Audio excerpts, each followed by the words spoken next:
നമ്മളിപ്പോ എറണാകുളത്ത് മാരാജസ് എന്നൊക്കെ പറയുന്ന പോലെ നമ്മളവിടെ സത്യം പറയാം ഗ്രിഗോറിയോസ് SG കോളേജ് സെന്റ് ഗ്രിഗോറിയോസിലാന്ന് പറയുമ്പോൾ ഒരു കോളിളക്കം തന്നെയാണ്. പരുമല തിരുമേനിയും കൊട്ടാരക്കരയും തമ്മിൽ വലിയൊരു ബന്ധമുണ്ട്. അതായത് പരുമല തിരുമേനി ആയിരുന്നു കൊല്ലം ഭദ്രാസനം ഭരിച്ചുകൊണ്ടിരുന്ന സമയത്ത്. കൊല്ലം ഭദ്രാസനത്തിൻ്റെ ആസ്ഥാനം കൊട്ടാരക്കരയിലായിരുന്നു. കാരണം കൊല്ലത്തിൻ്റെ സെൻറ്ററാണല്ലോ കൊട്ടാരക്കര എന്ന് പറയുന്നത്.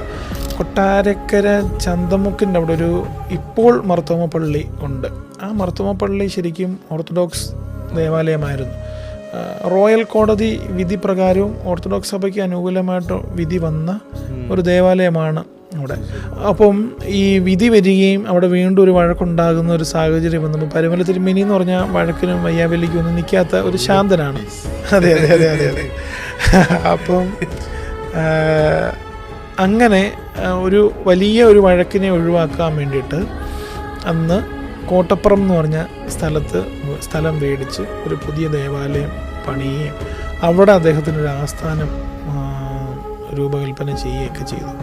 അന്ന് പരുമല തിരുമേനി ഈ പരുമലയെ എങ്ങനെ നോക്കിക്കണ്ടോ അതുപോലെ തന്നെ കോട്ടപ്പുറത്തിരുന്നുകൊണ്ട് നോക്കിയ മലയാണ് സെൻറ്റ് ഗ്രിഗോറിയോസ് കോളേജ് സ്ഥിതി ചെയ്യുന്നത്. അവിടെ ഒരു വിദ്യാഭ്യാസ സ്ഥാപനം വേണം എന്നുള്ളത് പരുമല തിരുമേനിയുടെ സ്വപ്നമായിരുന്നു.